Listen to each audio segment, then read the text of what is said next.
Yo, what's up, guys? I'm here with my games from OST round 5. I'm facing Chicos. So, just getting into the teams as always. Mine is built around Galarian no traits, which I think is pretty underrated in OU, mostly because it just tears apart typical balance. For example, the Clef Pex type of stuff. And just from what I've seen in this guy's replays, he prefers more, on the fat end, like things like Galarian Slowking, Slowbro, Heatran. So I was like, well, geez, that could be a pretty cool pick, pretty unexpected as well. And as it just has very few checks in OU, so I was like, just use that. And yeah, so just looking at it, we got Double Dance Moltres, a Nasty Plot plus Agility with Heavy Duty Boots. I was trying out Weakness Policy and testing, but I didn't really like it too much. It was pretty inconsistent and gimmicky, mostly because Moltres can easily get to +3, with the combination of Nasty Plot plus, being hit down into Berserk, which happens a lot because it tries to set up, and then, to get you into Berserk range. So I was like, I don't really need Weakness Policy. It's like pretty inconsistent, so just running Boots. And we got Clef, paired it with that mostly just to cripple typical Moltres checks being Blissey, Magirna, and T-Tar. They try to come in and get up Stealth Rock, which they can do easily versus Clef. You can cripple that and wear it down alongside Moonblast. So I was like, that's a pretty cool pairing. So yeah, Moltres Clef, provides T-Wit support. Slowbro just there, helps check rain. You guys know what Slowbro does already. Heatran, provides Stealth Rock as I'm not running it on Clef. Helps trap Blissey, because Magma Storm plus Taunt, Toxic, all of that stuff. Just pretty good Stallbreaker in general. This guy's team is like semi-stallish because he has like Dragapult as like the only offensive mon on it. Everything else is pretty fat, so Heatran does a lot of work. Latios just helps remove hazards, defog, and helps check opposing Heatran. Offensive check to Nidoking. Also helps beat down T-Tar or Sphere, because that's one of Moltres' best checks.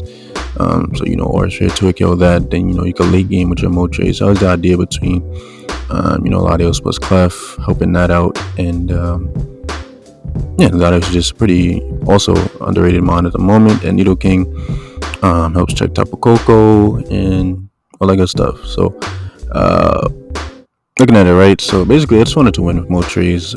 Pretty simple. Like, his only check to it is Clef, and I say, check in quotations because plus 2 Hurricane can actually knock him out. So it is a roll. So I want to get a bit of chip before I try and Nasty Plot up.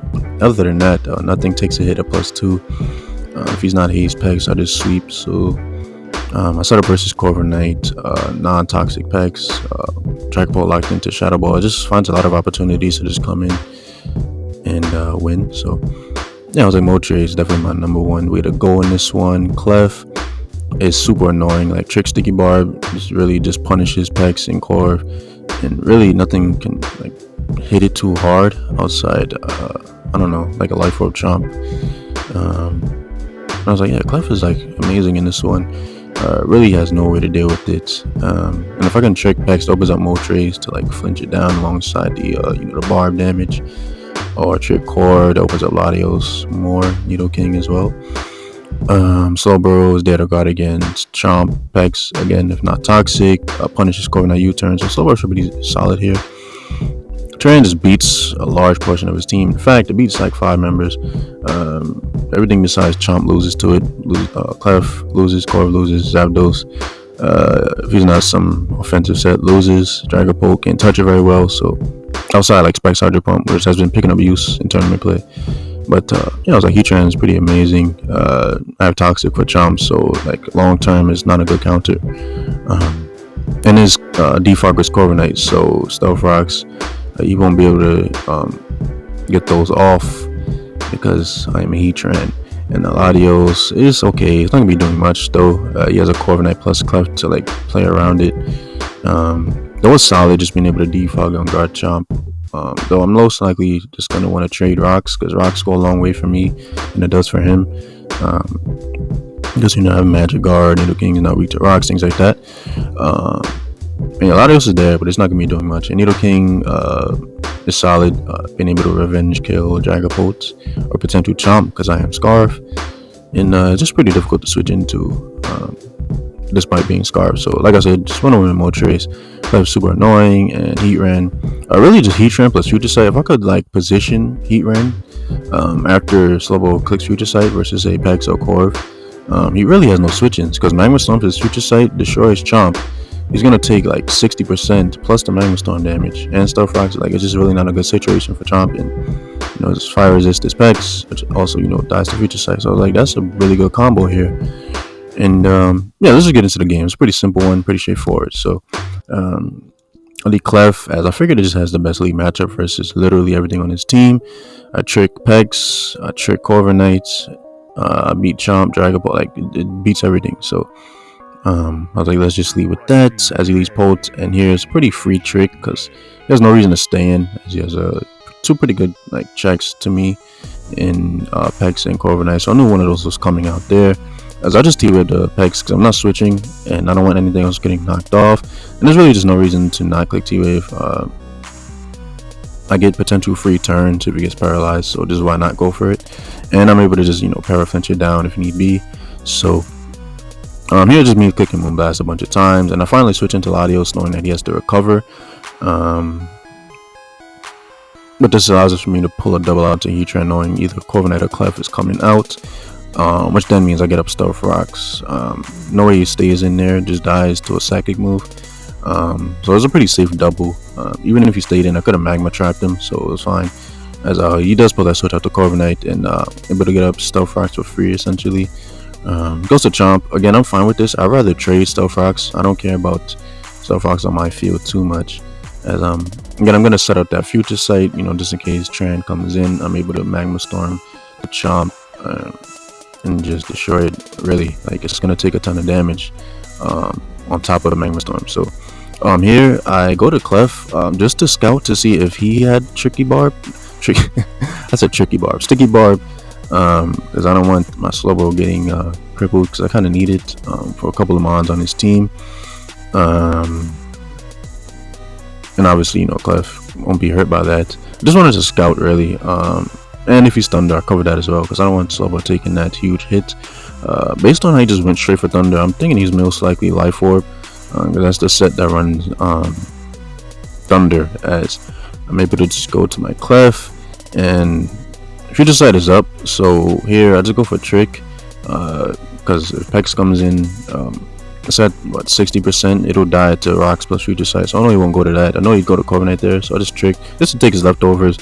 So that opens up Latios a lot more, and Needle King, because he can't like recover.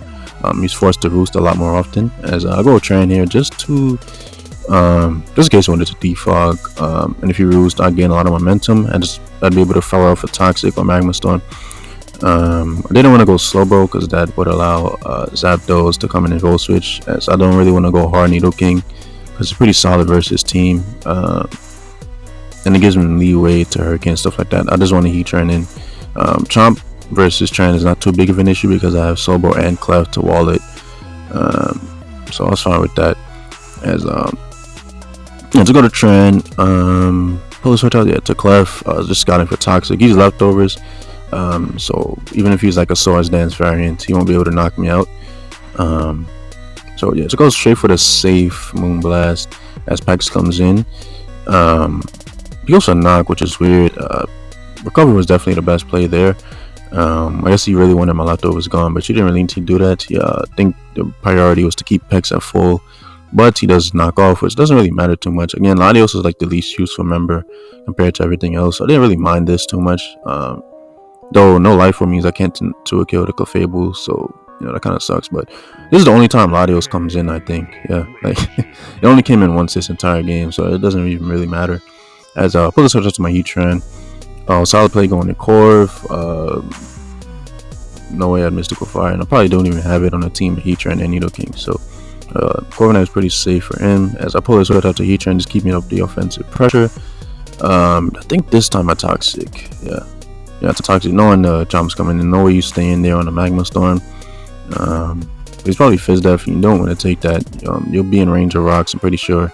I just knew Chomp was coming in that Pex because if I Magma Storm, obviously, if I have Earth Power, you don't know anything about the trend, that'll die.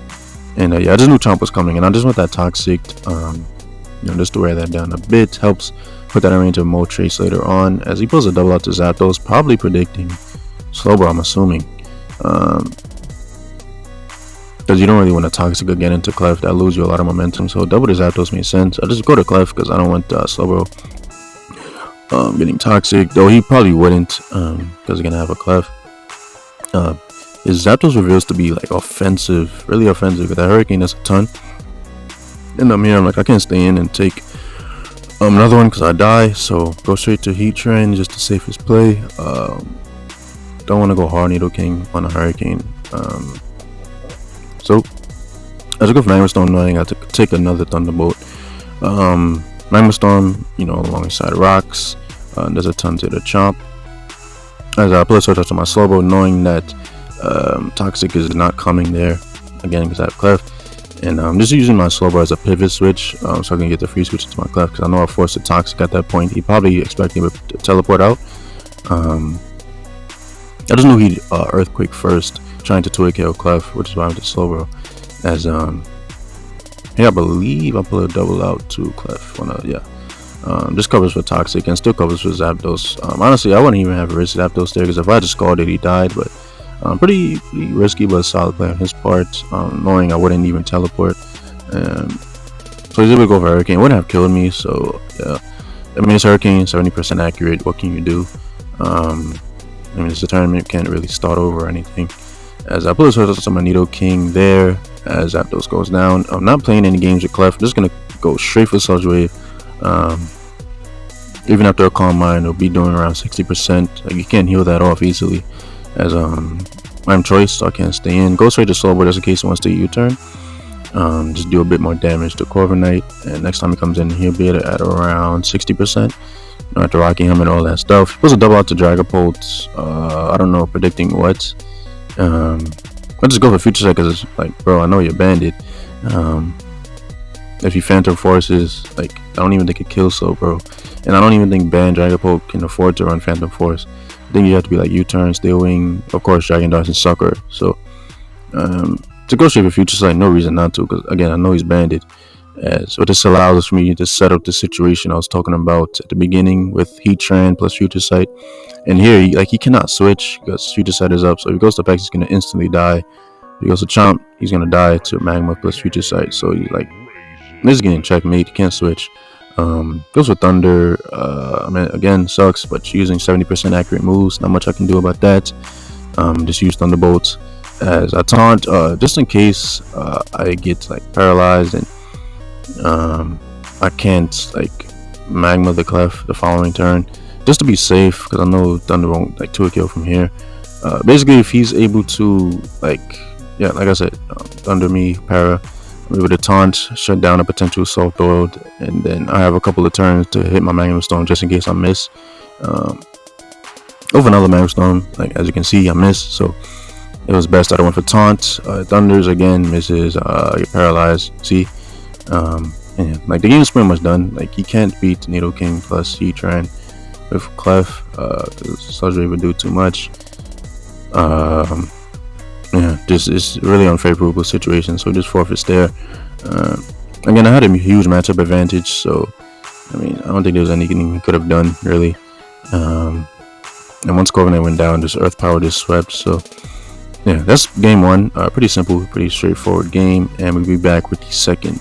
Alright guys, we're back here with game 2, and in this one decided to bring the Reuniclus team. If you guys haven't seen that video already, go check that out. I did a live building session with this.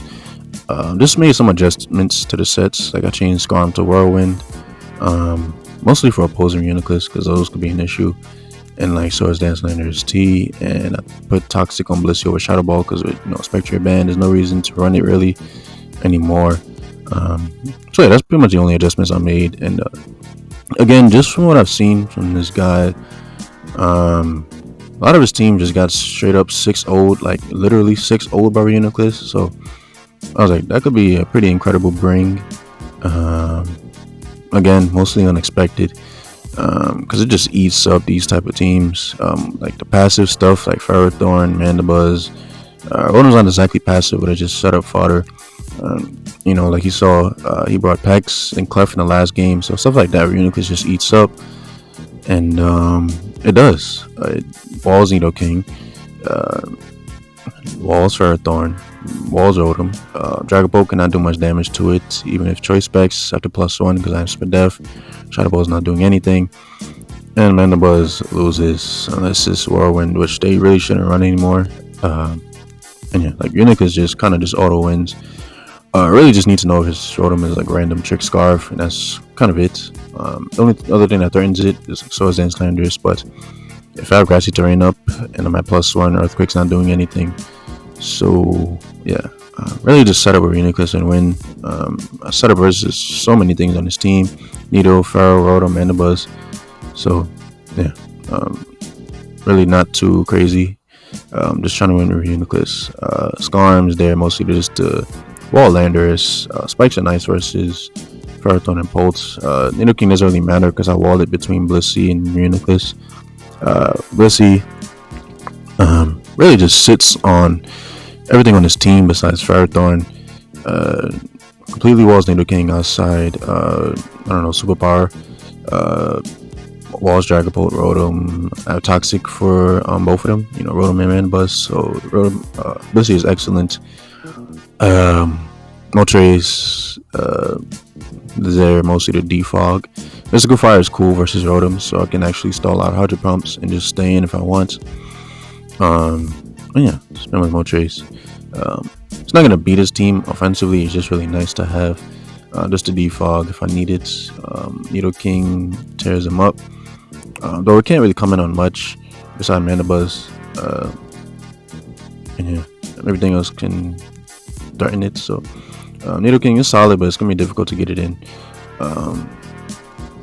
And T-Spikes don't really help that much. Mostly just gonna be clicking moves. And Rillaboom doesn't do anything because he has Mandibuzz plus Ferrothorn. Though the terrain plus U-turn combo is gonna be important to set up Reuniclus in the mid to late game. So like I said, all I really want to do is run Reuniclus.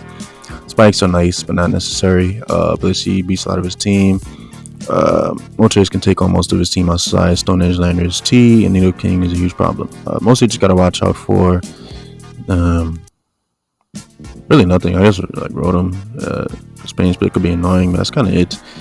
So let's just get into the game. Again, it's pretty simple, straightforward. Don't really need to do much to win in this one. Really just gotta be careful, Rotom, and that's it. So let's get into the game.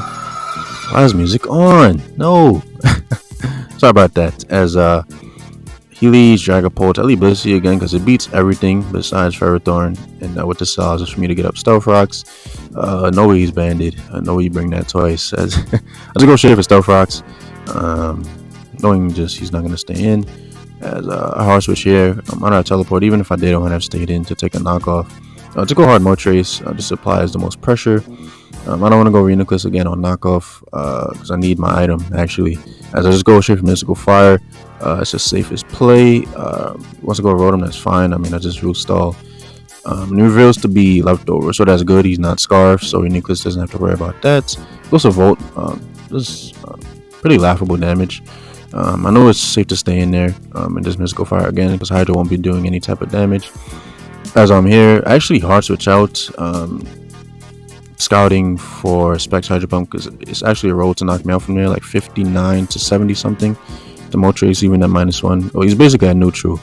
But I didn't want to risk that. No reason to even risk that.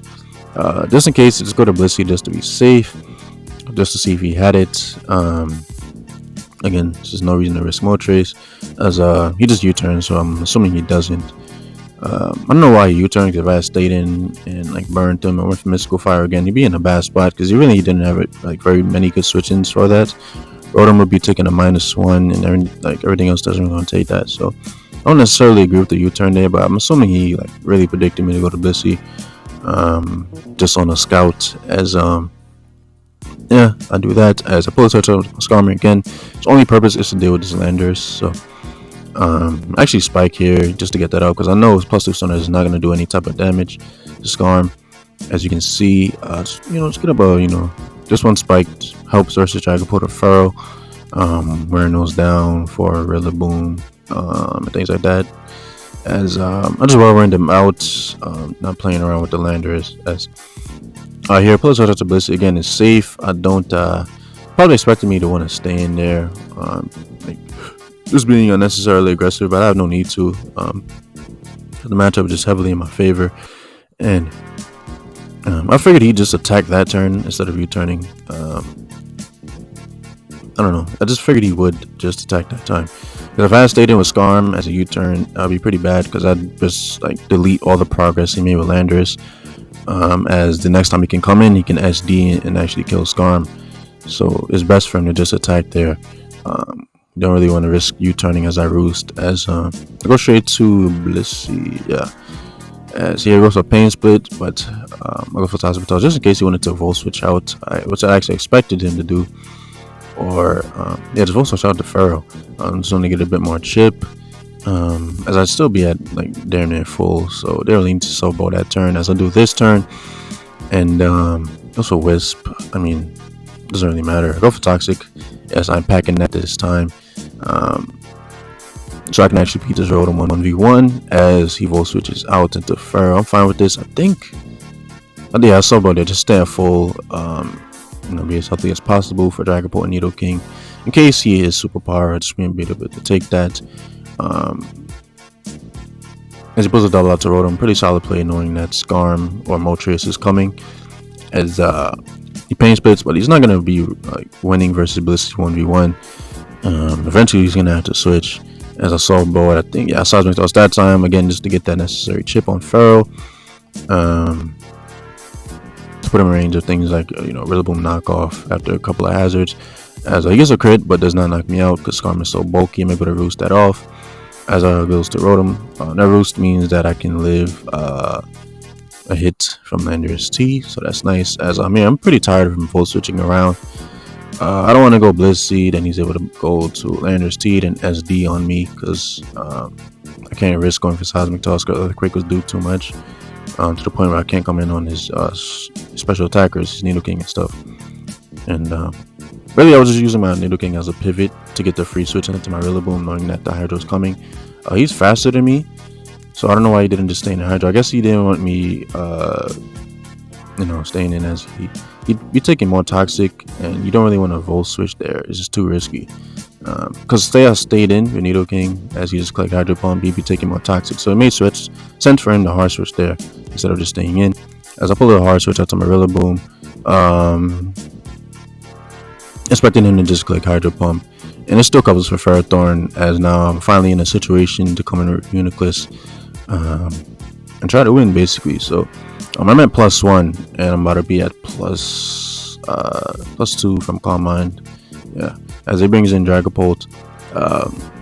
Here I know I'll easily eat up a Shadow Ball. Just kill Dragapult, getting rid of an annoying Mon.